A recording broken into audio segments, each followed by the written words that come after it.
Hello दोस्तों, कैसे हैं आप लोग? ठीक हैं? अच्छा जी, इस वीडियो के अंदर हम डिस्कस करेंगे कि क्वेश्चन ऑफ लॉ क्या होता है, क्वेश्चन ऑफ फैक्ट क्या होता है, इन दोनों के बीच में क्या डिफरेंस होता है, क्या फ़र्क होता है, और दूसरा mixed question of law and fact वो क्या होता है। सबसे पहले तो देखें, ये जो चीज़ होती है ना, question of law and question of fact, ये बहुत ही अहम कॉन्सेप्ट है। अगर आप वकील बनना चाहते हैं और आपको अगर क्वेश्चन ऑफ लॉ और क्वेश्चन ऑफ फैक्ट का नहीं पता, तो इसका मतलब है कि आप वकील नहीं हैं। ठीक है जी। और जो लीगल जुरिस्प्रूडेंस है उसके अंदर तो सबसे ज़्यादा अहमियत क्वेश्चन ऑफ लॉ और क्वेश्चन ऑफ फैक्ट के ऊपर दी जाती है। और दोनों का फ़र्क भी वाज़ेह होना चाहिए, दोनों का फ़र्क आपको पता होना चाहिए। जब दोनों का जब आपको फ़र्क पता होगा, तभी आप जाके ना किसी भी प्रॉब्लम को सॉल्व कर सकेंगे। तब जाके आप कोई अच्छा वकील बनेंगे। चाहे वो जज हो या वकील हो, तो आपको क्वेश्चन ऑफ लॉ और क्वेश्चन ऑफ फैक्ट के बारे में पता होना चाहिए। सो इस वीडियो में हम देखेंगे कि क्वेश्चन ऑफ लॉ और क्वेश्चन ऑफ फैक्ट क्या है, इनके बीच में क्या डिफ़रेंस है, और फिर उसके बाद एक दूसरी चीज़ इस्तेमाल होती है जिसको कहा जाता है mixed question of law and fact, वो क्या है। सबसे पहले है क्वेश्चन ऑफ लॉ। देखें, जब हम कोई मुकदमा फ़ाइल करते हैं या मुकदमा दायर करते हैं, तो किसी भी मुकदमे के अंदर एक चीज़ देखी जाती है कि यार इस केस के अंदर कौन-सा कानून अप्लाई होता है। तो इस चीज़ को हम बोलेंगे क्वेश्चन ऑफ लॉ। यानी क्वेश्चन ऑफ लॉ का मतलब है कि कोई एक केस है, कोई एक मुकदमा है, कोई एक प्रॉब्लम है, उसके अंदर कानून के ऊपर जो बहस होती है कि कानून इसके अंदर कौन सा अप्लाई होगा, उसकी इंटरप्रिटेशन क्या होगी, वो किस तरह उसकी एप्लीकेशन होगी, या कंस्ट्रक्शन ऑफ लॉ। यानी कानून से मुतल्लिक जितनी भी बहस मुबाहिसा होता है किसी भी मुकदमे के अंदर, हम उसको बोलते हैं क्वेश्चन ऑफ लॉ। यानी उसमें क्या होता है कि हम ऐसे सवालात, जब किसी भी मुकदमे के अंदर, मिसाल के तौर पर आपने एक केस फ़ाइल किया और एक केस फ़ाइल करने के बाद आप अदालत गए तो अदालत ने पूछा जी हाँ जी बताएँ आप, जो ये केस हमारे पास मुकदमा लेके आए, इसमें कौन-सा कानून अप्लाई होता है? किस कानून के तहत आपको रिलीफ़ चाहिए? किस कानून के तहत आप दूसरे बंदे को पनिशमेंट या सज़ा देना चाहते हैं? किस कानून के तहत आपका जो आपका जो क्लाइंट है वो मासूम है? किस कानून के तहत ये आप हमारे पास लेके आए? ऐसा कौन-सा कानून है? ये जो चीज़ जितनी भी बहस मुबाहिसा कानून के मुतल्लिक होती है ना किसी भी मुकदमे के अंदर, हम उसको बोलते हैं क्वेश्चन ऑफ लॉ। मतलब आप एक केस फाइल करते हैं कि, और उसमें कानून का ज़िक्र नहीं करते। आप अदालत से एक रिलीफ़ लेने चाहते हैं। आप अदालत को कहते हैं कि जी फलाँ बंदे को छोड़ दिया जाए या फलाँ बंदे को सज़ा दी जाए। तो अदालत आपको उससे पूछेगी ना, भाईजान किस कानून के तहत उसको हम रिलीफ़ दें? किस कानून के तहत हम उस दूसरे बंदे को शिकस्त यानी कि पनिशमेंट दें? क्या करें? तो जनाब वो जो कानून है ना, वो जो कानून की जितनी बहस मुबाहिसा होता है ना, उसको हम बोलते हैं क्वेश्चन ऑफ लॉ। ठीक है? सो इसका जो पूरा का पूरा जो फ़ोकस होता है वो लीगल प्रिंसिपल्स के ऊपर होता है, स्टैट्यूट के ऊपर होता है। यानी पार्लियामेंट कानून बनाती है, तो कानून की जो आपको अगर समझ-बूझ तभी होगी जब आप वो जो स्टैच्यू पढ़ेंगे। ठीक है ना? अब मिसाल के तौर पर पार्लियामेंट ने कोई एक नया कानून बनाया साइबर क्राइम के बारे में, तो वो साइबर क्राइम के अंदर वो कानून के अंदर उसकी डेफ़िनेशंस होंगी, उसका तरीक़ेकार होगा, उसके अंदर सज़ाएँ होंगी। तो जब आप उस कानून को डिस्कस करेंगे अदालत में, तो हम बोलेंगे this is a question of law. दूसरा प्रेसिडेंट, अब ये भी का क्वेश्चन ऑफ लॉ का हिस्सा होता है। यानी जब आप अदालत में किसी अदालती नज़ीर को, अदालती फ़ैसले को डिस्कस करते हैं, या ऐसा फ़ैसला अदालत का जो कानून की शक्ल इख्तियार कर कर देता है, तो हम उसको भी बोलेंगे कि this is a question of law. मिसाल के तौर पर देखें कि बाज़-औक़ात एक हमारे यहाँ सुप्रीम कोर्ट ने क्या किया था, नवाज़ शरीफ़ को डिस्क्वालीफ़ाई किया था लाइफ़ टाइम के लिए, लेकिन हालाँकि आइन के अंदर ऐसा नहीं लिखा हुआ, यानी कानून ख़ामोश था। लेकिन अदालत का वो जो फ़ैसला था वो एक्चुअली एक प्रेसिडेंट बन गया। प्रेसिडेंट मतलब एक अदालती नज़ीर बन गया, क्योंकि उससे पहले उसके मतलब कोई कानून में कोई बात लिखी नहीं हुई थी कि कोई भी शख़्स जो डिस्क्वालीफ़ाई होगा आर्टिकल 63(1)(f) के तहत, वो लाइफ़ टाइम के लिए होगा, 5 साल के लिए होगा, ये आइन के अंदर नहीं लिखा हुआ था। लेकिन जो साकिब निसार हमारे जज थे ना, साकिब, उन्होंने इसके ऊपर फ़ैसला दिया। अब वो सुप्रीम कोर्ट का वो फ़ैसला क्या बन गया, एक प्रेसिडेंट बन गया, एक अदालती नज़ीर बन गई। अब वो एक्चुअली एक कानून बन गया, और वो अब कानून के तौर पर इस्तेमाल होगा। अब यानी आप उसके मुतल्लिक जब भी बहस करेंगे अदालत में, तो वो भी हमारे यहाँ प्रेसिडेंट की कैटेगरी में आएगा, वो भी क्वेश्चन ऑफ लॉ होगा। ठीक है जी? सो ये है, लेकिन अब उसको बाद में तब्दील कर दिया। अब हुकूमत ने एक नया कानून बनाया, अमेंडमेंट की थी इलेक्शन एक्ट 2017 के अंदर। तो अब वो उसके अंदर उन्होंने जो है ना वो 5 साल उसकी ना वो कर देती है, यानी कि जो मुद्दत है ना वो 5 साल कर दी है, जो भी डिस्क्वालिफ़िकेशन की है। ठीक है? सो यानी कहने का मतलब ये है, जब आप अदालत में किसी कानूनी असूल के ऊपर बात करते हैं, या जब किसी पार्लियामेंट के बनाए हुए कानून के एक्ट के ऊपर, ऑर्डिनेंस के ऊपर, उसके ऊपर बहस कर रहे होते हैं, या किसी अदालती प्रेसिडेंट यानी ऐसा फैसला जो माजी में एक अदालत ने फैसला दिया और वो एक कानून की शक्ल उसने इख्तियार कर ली है, ठीक है। जब आप उसके ऊपर बहस मुबाहिसा करते हैं किसी भी मुकदमे के अंदर, तो हम उसको क्या बोलते हैं दोस्तों? क्वेश्चन ऑफ लॉ, ठीक है। अब ये क्वेश्चन ऑफ लॉ कौन डिसाइड करेगा? कौन बताता है कि यार ये कानून है कि नहीं है? ये ये डिसाइड करता है जज, सॉरी। सो ये डिसाइड करता है जजेस, यानी जज जो होता है वो डिसाइड करता है कि ये इसके ऊपर ये कानून अप्लाई होता है कि नहीं होता, क्योंकि कानून को इंटरप्रेट करना, उसको समझना, उसको बताना, एक्सप्लेन करना, ये किसकी जिम्मेदारी है? ये जजेस की जिम्मेदारी है, ठीक है जी। सो क्वेश्चन ऑफ लॉ को हमेशा कौन डील करेगा, कौन डिसाइड करेगा? ये जज डिसाइड करेगा, यानी अदालत डिसाइड करेगी, ठीक हो गया जी। सो ये है क्वेश्चन ऑफ लॉ। अच्छा, अब इसका एग्जाम्पल है, इसका एग्जाम्पल यह है कि एक पार्लियामेंट ने कानून बनाया, अब उस कानून को इंटरप्रेट कौन करता है? उसको कौन हमें समझाता है कि इस कानून की इस क्लॉज का ये मतलब है? वो करती हैं अदालतें, जजेस करते हैं। सो जज जब किसी कानून को इंटरप्रेट करता है तो हम क्या बोलेंगे? This is a question of law. और दूसरा ये, जब कोई कॉन्स्टिट्यूशनल इशू होता है, कोई आइनी इशू होता है, मिसाल के तौर पर आइन के अंदर ये नहीं लिखा हुआ डिप्टी प्राइम मिनिस्टर होना चाहिए या नहीं होना चाहिए। अब एक पाकिस्तान में डिप्टी प्राइम मिनिस्टर है इसहाक डार साहब। अब कुछ दिन पहले एक शख्स ने दरख्वास्त दी अदालत के अंदर, उसने कहा कि ये डिप्टी प्राइम मिनिस्टर क्या होता है, इसका तो कोई आइन के अंदर जिक्र नहीं है। अब इसके ऊपर जो बहस होगी वो क्या कहलाएगी? वो क्वेश्चन ऑफ लॉ कहलाएगा, ठीक है जी। उसके बाद ये कि प्रेसिडेंट एप्लीकेशन, अदालत के अदालती फ़ैसले को डिस्कस करना, ऐसा अदालती फ़ैसला जो एक जजमेंट, जो एक कानून की शक्ल इख्तियार कर चुका है, उसकी जब उसके ऊपर जब आप बहस करते हैं, मुबाहिसा करते हैं, तो वो भी क्वेश्चन ऑफ लॉ की कैटेगरी में आता है। इसको मज़ीद अगर और हम एग्जांपल देखें कि does a specific clause in the contract violate existing law, क्या जो कॉन्ट्रैक्ट की ये जो शिक है, क्या ये किसी कानून को जो है ना वो उसको वायलेट करती है? अब आप यहाँ पे किसकी बहस करें? अब ये कॉन्ट्रैक्ट के कानून की बात कर रहे हैं, किसी क्लॉज की बात कर रहे हैं, यानी it is called question of law. दूसरा, what is the legal definition of term used in a contract और स्टैच्यू? कॉन्ट्रैक्ट के अंदर कोई एक वर्ड यूज़ है तो उसकी डेफिनेशन क्या होगी? ये क्या है? यानी जब अदालत में जज आपसे पूछे ना, भाई बता ये क्या मामला है यार, ये डेफिनेशन क्या है? तो यानी ये जो चीज़ है ये भी क्या है? This is a called question of law. दूसरा ये कि do the present facts constitute a crime under the relevant law? क्या ये जो सारे मामलात हुआ है, क्या ये कानून के अंदर एक जुर्म है कि नहीं है? अब ये कानून की बात है तो ये भी क्वेश्चन ऑफ लॉ है। दूसरा, does a situation meet the legal criteria for concept like negligence? क्या ये जो जितने भी हालात हैं, क्या ये कानून के मुताबिक नेग्लिजेंस की कैटेगरी में आते हैं? नेग्लिजेंस का कानून बनता है कि नहीं बनता? तो ये भी होगा क्वेश्चन ऑफ लॉ।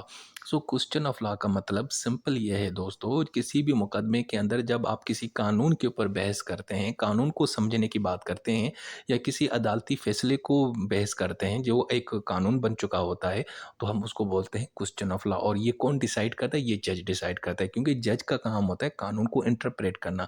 पार्लियामेंट का काम है कानून बनाना, उस कानून के ऊपर इंटरप्रेट करना, उसको समझाना। ये काम किसका है? ये जज का है।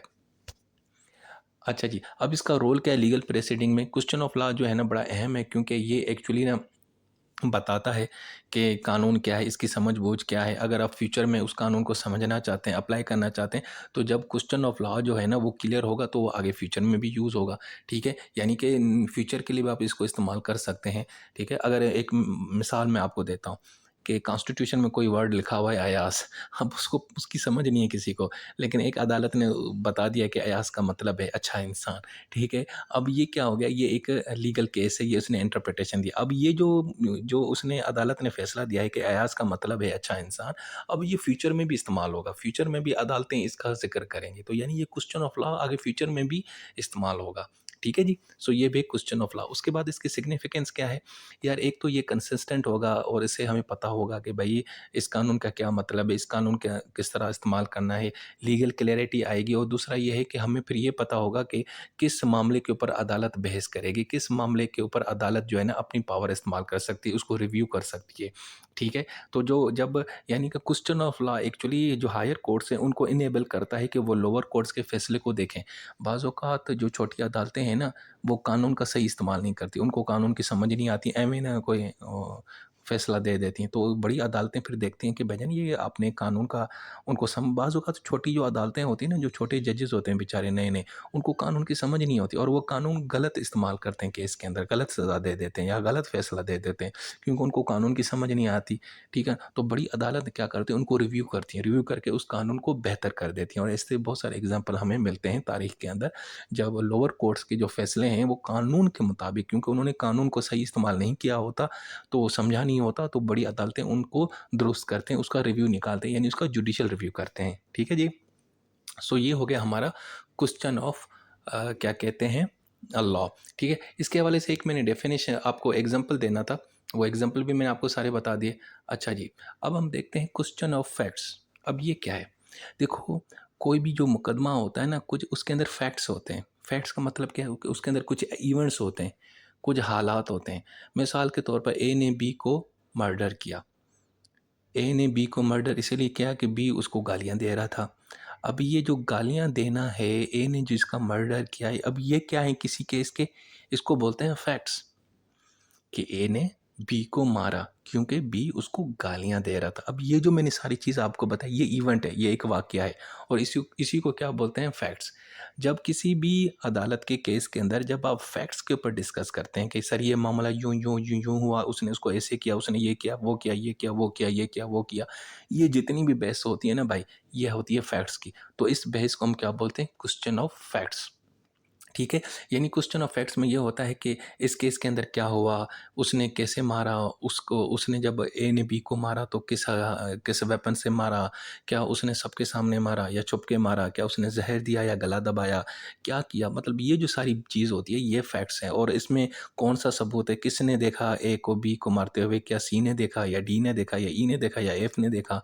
ठीक है, जब वो उसको मार रहा था बी को, तो बी उस वक्त क्या कर रहा था, क्या वो सो रहा था, आराम कर रहा था, या उसी टाइम उसको मार दिया जैसे ही उसने उसको गाली दी।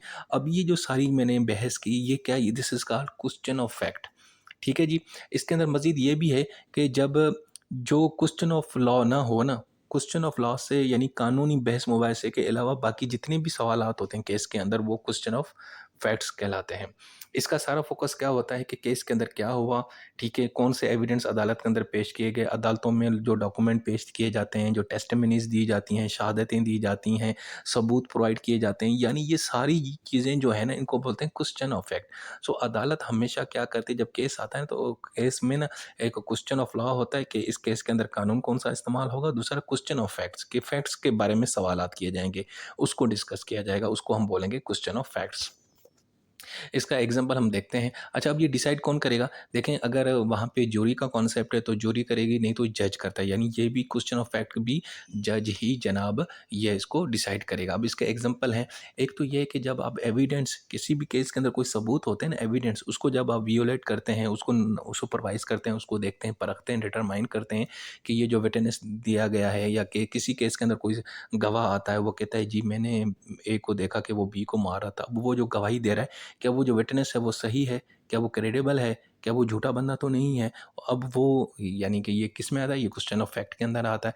दूसरा ये कि ये जो सारे इवेंट हुआ है वाकई ऐसे ही हुआ, यानी ए ने जब बी को मारा तो उस दिन 12 मई की तारीख थी, लेकिन हमें जब पता चला, जब उसकी लाश आई थी हॉस्पिटल में, तब तो 14 मई थी। बी की जब लाश आई, तो अब ये तो चीज़ नहीं मिक्स हो रही कि वो उसने 12 को मारा, और जो शाम के टाइम जब डेड बॉडी हॉस्पिटल में आई थी उस टाइम जो है ना 14 मई थी। तो अब ये क्या हुआ कि 12 मई को मारा तो 14 मई को लाश कैसे आई? या तो फिर 12 मई को मर्डर नहीं हुआ, 14 मई को ही मर्डर हुआ।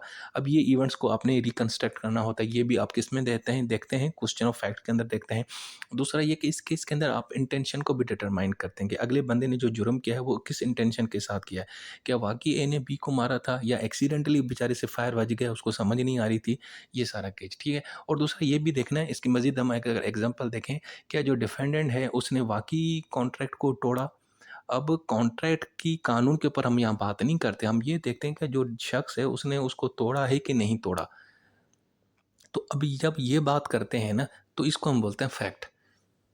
यानी यहाँ पे कॉन्ट्रैक्ट की बात नहीं हो रही, उसके कानून की बात नहीं हो रही, उसकी किसी क्लॉजेस की बात नहीं हो रही। दूसरा ये कि did the accident occur due to the defendant's negligence, क्या ये जो एक्सीडेंट हुआ है इसीलिए हुआ है क्योंकि अगले बंदे की लापरवाही थी, नेग्लिजेंस थी। अभी हम इवेंट की बात करें कि ये जो एक्सीडेंट कैसे हुआ, क्यों हुआ। अब इस पे हम कानून नहीं पढ़ रहे कि कानून इसमें क्या अप्लाई होगा, नेग्लिजेंस के नतीजे में कौन सा कानून अप्लाई होता है एक्सीडेंट में, वो क्वेश्चन ऑफ लॉ होगा। लेकिन यहाँ पे सिर्फ इवेंट की बात करेंगे कि यार ये जुर्म कैसे हुआ, ये कैसे हुआ, क्या तरीक़ेकार था, क्या किसकी गलती थी, this is called question of fact. ठीक है। दूसरा, what damages did the plaintiff suffer, कि यार प्लेंटिफ ने क्या-क्या, यानी कि उसको कितना नुकसान है, उसको कितनी कंपनसेशन देनी है।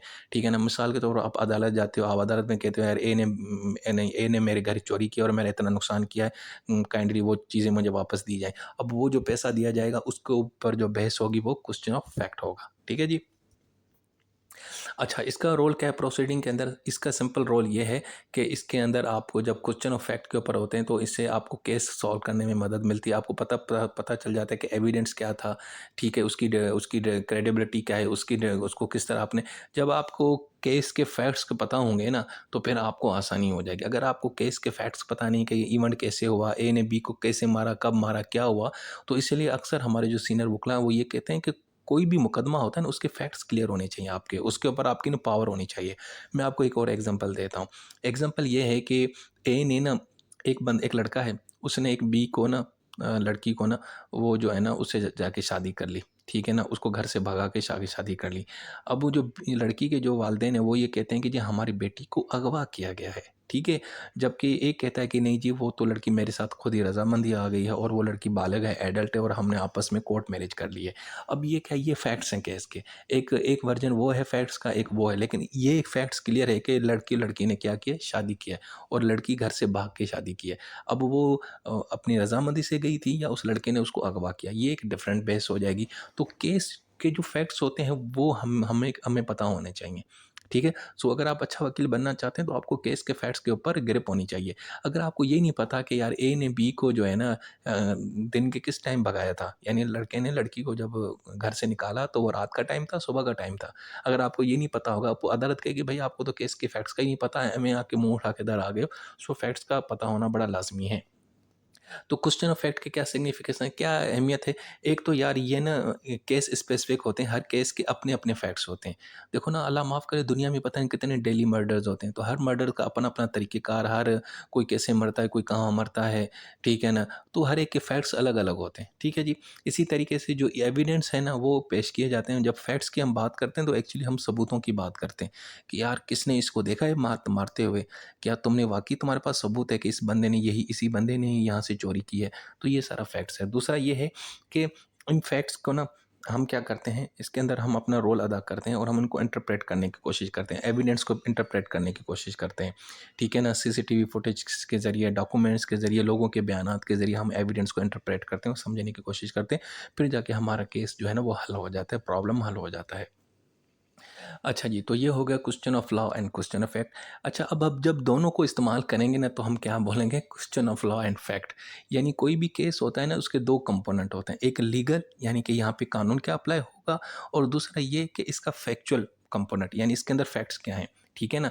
लीगल कंपोनेंट में क्या डिस्कस की जाएगी, क्वेश्चन ऑफ लॉ, कानून के ऊपर बात होगी कि किस कानून के तहत सज़ा दी जाए, किडनैप करने का, अगवा करने का क्या कानून है, भागकर शादी करने के बारे में कानून क्या कहता है, लड़की अगर एल्डर्ट हो और अपनी मर्ज़ी से शादी करे तो उसके ऊपर उसको पेरेंट्स रोक सकते हैं, नहीं रोक सकते हैं, इसके ऊपर कानून क्या कहता है। This is a question of law. Facts क्या हैं कि वाक़ई लड़की को भगवा के लेके गया था, या लड़की अपनी मर्ज़ी से गई थी, क्या लड़की के साथ ज़ोर ज़बरदस्ती की गई, नहीं, या कुछ लड़की ने अपनी रज़ामंदी से ही शादी की है, ये सारा कुछ ये हैं फैक्ट्स। ठीक है जी? सो इसका एग्ज़ाम्पल ये है, एक नेग्लिजेंस का केस लेते हैं। अब नेग्लिजेंस के केस के अंदर, लापरवाही के केस के अंदर अदालत ये डिसाइड करेगी कि क्या जो नेग्लिजेंस हुई है वो किस कानून के तहत हुई है। दूसरा ये है, अगर के यहाँ पे जनाब जो है ना, जो स्टैंडर्ड ऑफ केयर की क्या डेफिनेशन है, यानी एक बंदे को आम हालात में कुछ ना कुछ तो ख्याल रखना चाहिए ना, केयर करनी चाहिए, एहतियात बरतनी चाहिए, तो उसके बारे में कानून क्या कहता है, उसकी डेफिनेशन क्या है। अब ये हो गया इसका लीगल कंपोनेंट। अब फैक्चुअल कंपोनेंट ये है कि अदालत ये साबित देखेगी, डिटरमाइन करेगी कि डिफेंडेंट जो है ना, उसके जो एक्शंस हैं, क्या वाक़ई उसने ख़्याल किया था, उसने यानी एहतियात बरती थी, लेकिन उसके बाद भी एक्सीडेंट हो गया, ये देखेंगे। और दूसरा ये देखेगी कौन से स्पेसिफिक एक्शन या सर्कमस्टांसेस थे इस केस के, हर केस के अलग-अलग हालात होते हैं, तो इनको देखना है। तो एक केस का एक लीगल पॉइंट होता है, लीगल हिस्सा होता है, और एक फैक्चुअल होता है। जब हम इन दोनों को मिक्स करके डिटरमाइन करते हैं, हम उसको बोलते हैं mixed question of law and fact. ठीक है जी। So a mixed question of law and fact का मतलब होता है कि अदालत कानून को भी इंटरप्रेट करती है और साथ में अपना और हर केस के अलग अलग फैक्ट्स के ऊपर उसको अप्लाई करती है। अच्छा जी, अब हम देखेंगे डिफरेंस क्या है। सबसे पहले question of law. Question of law का ताल्लुक है रूल्स, रेगुलेशंस, कानून, असूलों के साथ और अदालती फैसले, जुडिशियल डिसीजन के साथ, ठीक है जी। और क्वेश्चन ऑफ फैक्ट का ताल्लुक है किसी भी केस के इवेंट्स और सर्कमस्टांसेस, उसके हालात से, कि ए ने बी को मारा तो कैसे मारा, ठीक है। This is a question of fact. And question of law है कि जब ए ने बी को मारा तो अब जो मर्डर किया है, इस मर्डर में इसके ऊपर कौन सा कानून अप्लाई होगा, कितनी सज़ा दी जाएगी इस कानून के तहत, ठीक है। ये क्वेश्चन ऑफ लॉ है। Decision maker. अच्छा जी, क्वेश्चन ऑफ लॉ के अंदर जज डिफाइन करते हैं और क्वेश्चन ऑफ फैक्ट के अंदर भी जज ही डिटरमाइन करता है, लेकिन अगर वहाँ पे जूरी है तो वहाँ पे जूरी भी करती है, लेकिन हमारे यहाँ जूरी का कॉन्सेप्ट नहीं है तो जजेस ही करते हैं। रिलेशन। क्वेश्चन ऑफ लॉ का ताल्लुक सिर्फ और सिर्फ कानून से है, असूलों से है, रूल से है, स्टैच्यूट से है और जो जुडिशियल प्रेसिडेंट से है। लेकिन क्वेश्चन ऑफ फैक्ट का कानून से कोई ताल्लुक नहीं है, वो फैक्ट है कि भगा के लेके गया, कैसे लेके गया, शाम के टाइम किस तरह हुआ, मर्डर क्या किया, किस वेपन से मर्डर किया, ये सारा कुछ, ये भाई इसका कानून से कोई ताल्लुक नहीं है। अच्छा जी, एज अ प्रूफ। अच्छा जी, क्वेश्चन ऑफ लॉ को कभी भी साबित नहीं है, यानी कानून को आप क्यों साबित करेंगे, कानून को कभी नहीं साबित किया जाता। कानून में ये है कि अगर एक बंदा दूसरे बंदे को जो है ना, मिसाल है कि तो थप्पड़ मारेगा तो उसको 2 महीने के लिए जेल में रखा जाएगा। मैं ये आपको एग्जांपल दे रहा हूँ। अब ये कानून है, अब इस कानून को साबित नहीं किया जाएगा, फैक्ट को साबित किया जाता है कि हाँ यार, ए ने बी को मारा, वाकई मारा, सबूत साबित करो, कहाँ है, कोई फुटेज है, किसी ने देखा है कि नहीं देखा, ये तो फैक्ट को साबित किया जाता है। क्वेश्चन ऑफ को, कानून को, लॉ को नहीं साबित किया जाता। कन्वर्ट। क्वेश्चन ऑफ लॉ कभी भी कन्वर्ट नहीं होता, लेकिन हाँ क्वेश्चन ऑफ फैक्ट बाज़ औक़ात कानून के अंदर कन्वर्ट हो जाता है। जब एक फैक्ट जो है ना वो बार बार रिपीट हो रहा हो, बार बार हो, इतना स्ट्रॉन्ग हो, तो वो आखिर एक्चुअली क्या आ जाता है, कानून के अंदर कन्वर्ट हो जाता है। अपील। क्वेश्चन ऑफ लॉ के अंदर आप अपील कर सकते हैं, यानी बाज़ औक़ात अदालतें क्या करती हैं, अगर आपने, एक छोटी अदालत ने आपके खिलाफ फैसला दिया, आपको ना मिसाल के तौर पर 10 साल की सज़ा दी है, लेकिन आप अपील दाखिल करते हैं और आप हाई कोर्ट को कहते हैं या सुप्रीम कोर्ट को कहते हैं कि सर जी, जिस जुर्म में मुझे सज़ा दी है उसमें तो मुझे 10 साल की नहीं बल्कि 2 साल की सज़ा होती है। तो फिर वो जो हायर कोर्ट है ना, वो क्वेश्चन ऑफ लॉ देखेगी, वाकई कानून के तहत सज़ा दी गई है, तो वो क्वेश्चन ऑफ लॉ के ऊपर आप अपील दायर कर सकते हैं। लेकिन जो फैक्ट्स होते हैं ना यार, वो कभी भी ओवरटर्न नहीं होते, फैक्ट्स हमेशा सेम रहते हैं, उसके ऊपर अपील वगैरह नहीं होती, ठीक है। हाँ, अनलेस अगर कोई बहुत ही बड़ा कोई ब्लेंडर लग गया हो या कुछ फैक्ट्स छुपाए गए हों तो वो अलग बात है, अदरवाइज़ उसके ऊपर अपील रिव्यू नहीं होता, सिर्फ क्वेश्चन ऑफ लॉ के ऊपर होता है। सो जब भी हम अपील दायर करते हैं ना किसी भी मुकदमे के अंदर दोस्तों, तो वो एक्चुअली हम उस केस के क्वेश्चन ऑफ लॉ को डिस्कस करते हैं, कुछ फैक्ट को डिस्कस नहीं करते। बहुत रेयर होता है कि जहीं कहीं पे फैक्ट को भी हम डिस्कस करते हैं, ठीक है जी। दूसरा, अब एग्जांपल, क्वेश्चन ऑफ लॉ का एग्जांपल क्या है कि क्या ये जो स्पेसिफिक क्लॉज है कॉन्ट्रैक्ट की, क्या ये एग्जिस्टर लॉ को वायलेट करती है, क्या जो लीगल डेफिनेशन क्या है इस टर्म की कॉन्ट्रैक्ट के अंदर, ये क्वेश्चन ऑफ लॉ है। क्वेश्चन ऑफ फैक्ट क्या है कि क्या डिफेंडेंट ने कानून को ब्रीच किया है, ठीक है, या ये जो एक्सीडेंट अकर हुआ ये डिफेंडेंट की नेग्लिजेंस की वजह से, उसकी लापरवाही की वजह से ये हुआ था, किसने केस को कैसे मारा, कैसे नुकसान हुआ, कैसे एक्सीडेंट हुआ, एक्सीडेंट होते हुए वो कहाँ था, ये सारा कुछ क्वेश्चन ऑफ फैक्ट है। अब इम्पैक्ट। अच्छा जी, क्वेश्चन ऑफ लॉ, इसका बड़ा इम्पैक्ट है, ये लीगल रीजनिंग को शेप देता है और इन्फ्लुएंस करता है future course of law through the judgments interpretation. जब जज किसी कानून को इंटरप्रेट करता है तो वो उसकी इंटरप्रिटेशन आगे चल के ऊपर भी अप्लाई होती है दूसरे केसेस के ऊपर, तो ये मतलब इसका अच्छा खासा जो है ना वो असर पड़ता है। जबकि जो फैक्ट्स हैं ना वो सिर्फ और सिर्फ महदूद केसेस के ऊपर अप्लाई होते हैं, यानी कि हर केस के अलग अलग फैक्ट्स होते हैं, तो अलग अलग फैक्ट्स के ऊपर वही कानून अप्लाई होता है, ठीक है ना। तो कहने का मतलब है कि फैक्ट्स का स्कोप इतना नहीं होता, लेकिन जो क्वेश्चन ऑफ लॉ है ना उसका जो है ना स्कोप बहुत वाइडर होता है। सो दोस्तों, ये थी हमारी वीडियो। यार मैंने इसको ना बड़ा सिंपल और आसान करके आपको समझाने की कोशिश की है। उम्मीद है कि आपको कुछ ना कुछ समझ आ गया होगा, लेकिन अगर फिर भी कोई कमी पेशी रह जाती है ना तो यार इग्नोर किया करो और फिर खुद से भी कुछ समझने की कोशिश किया करो। अपना बहुत सारा ख्याल रखो। Take care.